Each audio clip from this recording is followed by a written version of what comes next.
Ready to move in premium triplex villas at Bachapalli APR projects. జరుగుతున్న రాజకీయ పరిణామాలను మీరు చూస్తా ఉన్నారు.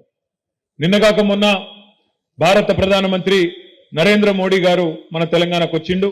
వచ్చి మరి ఆదిలాబాద్ పార్లమెంటుకు ఇంకో కాడికి వచ్చి కొన్ని ఏదో ఒకటి రెండు మూడు కార్యక్రమాలకు శంకుస్థాపన లేచి హడావుడి చేసిపోయిండు.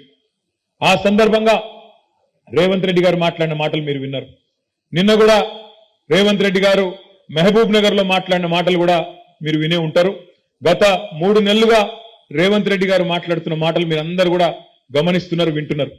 కానీ నాకైతే నిన్న అర్థం కాలేదు. మహబూబ్ నగర్ లో ఆ భాషా ప్రయోగము, ఆ ఆవేశంతో ఊగిపోవడము, నోటికొచ్చిన మాటలు, అంటే అధికారంలో ఉండి కూడా ఇంత ఫ్రస్ట్రేషన్ ఎందుకో, ఇంత ఆగమాగం ఎందుకైతుండో నాకైతే అర్థమైతలేదు. మీరు చూసుంటారు నిన్న ఆయన మాట్లాడుతున్నాడు, నేను జేబుల కత్తెర పెట్టుకొని తిరుగుతున్నా, ఎవరన్నా పిచ్చి పిచ్చి పనులు చేస్తే గొంతు గోస్తా, కడుపు జింపుతా, మీ పేగులు మెడలేసుకొని తిరుగుతా. ఇది ఒక ముఖ్యమంత్రి గారు మాట్లాడిన మాటలు. నిన్న మా ప్రభుత్వాన్ని ఏమన్నా చేస్తే మానవ బాంబులు అవుతామని మాట్లాడుతున్నాడు. చాలా విచిత్రంగా అనిపిస్తున్నది నాకు తెలియక అడుగుతా, జేబుల కత్తెరలు పెట్టుకొని ఎవడు తిరుగుతాడే? జేబు దొంగలు తిరుగుతారు. జేబుల కత్తెరలు పెట్టుకొని తిరుగుతాడు ఎవడన్నా ముఖ్యమంత్రి, ఎవడన్నా రాజకీయ నాయకుడు జేబుల కత్తెర పెట్టుకొని తిరుగుతున్నా అని చెప్తాడు. ఇక గసంటోడు మన ముఖ్యమంత్రి, మన కర్మ. మీరు చూడండి, ఆయన మాటలు చూడండి, ఆయన ఫ్రస్ట్రేషన్ చూడండి. సెక్రటేరియట్లో మాట్లాడతాడు, నేను ఇక్కడ ఏదో ఉంటుంది అనుకొని వచ్చినా, లంకె బిందెలు ఉంటాయనుకొని వచ్చిన, ఇక్కడ లంకె బిందెలు అన్ని ఖాళీ కుండలు ఉన్నాయని చెప్తున్నాడు. లంకె బిందెల కోసం గడ్డపారలు పట్టుకొని, తటపారలు పట్టుకొని, నెత్తి మీద దుప్పటి కప్పుకొని అర్ధరాత్రి ఎవరు తిరుగుతారు?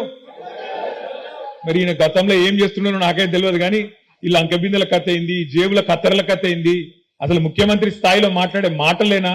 ఆ ఫ్రస్ట్రేషన్ ఏంది? ఆ ఊగిపోవుడేంది ఆవేశంతో? ఇంకా దిక్కుమాలిన పదం ఏంటంటే మానవ బాంబులు అవుతారట.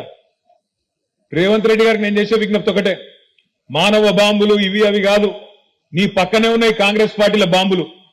ఎవరో కాదు నీ కూల్చేది, నీ పక్కనున్న బాంబులే. నల్గొండ బాంబు, ఖమ్మం బాంబు, వాళ్ళే నీ గవర్నమెంట్ మీద వాళ్ళే చేస్తారు. చేసేదంతా మేమేం చేయం. మేము మనస్ఫూర్తి కోరుకుంటున్నాం రేవంత్ రెడ్డి గారు, నువ్వు 5 ఏళ్లు నిక్షేపంలాగా ఉండాలి, 5 ఏళ్లు ఉండాలి. నువ్వు ఇచ్చిన 420 హామీలు అమలు చెయ్యాలనే డిమాండ్ చేస్తున్నాం, చెయ్యాలనే కోరుకుంటున్నాం. ఎందుకంటే ప్రజలకు తెలిసి రావాలి, ప్రజలకు కూడా తెలిసి రావాలి. ఖచ్చితంగా ఎవరు గుర్రమో ఎవరు గాడిదో ప్రజలకు కూడా తెలిసి రావాలి. ఎందుకంటే ప్రజలకు తెలుస్తుంది, వెలుగు చీకటి రెండు చూస్తేనే వెలుగు విలువ తెలుస్తుంది.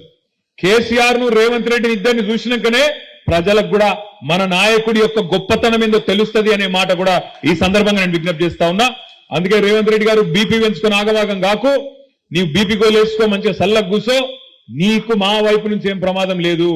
నీకు ప్రమాదం అంటూ ఉన్నదంటే నీ పక్కన కూర్చొని నీ కాంగ్రెస్ లతో ఉన్నది తప్ప మా నుంచి నీకేం బాధ లేదు. నువ్వు 5 ఏళ్లు కొనసాగు, నువ్వు అట్లే ఉండు. 420 హామీలు ఇచ్చినావు, 1 కాదు 2 కాదు, 420 హామీలు ఇచ్చినావు. ఆ 420 హామీలు నిలబెట్టుకోకపోతే ఎంబడబడతాం, ఎంటాడతాం, ఇడిచిపెట్టమనే మాట కూడా నేను విజ్ఞప్తి చేస్తా ఉన్నా.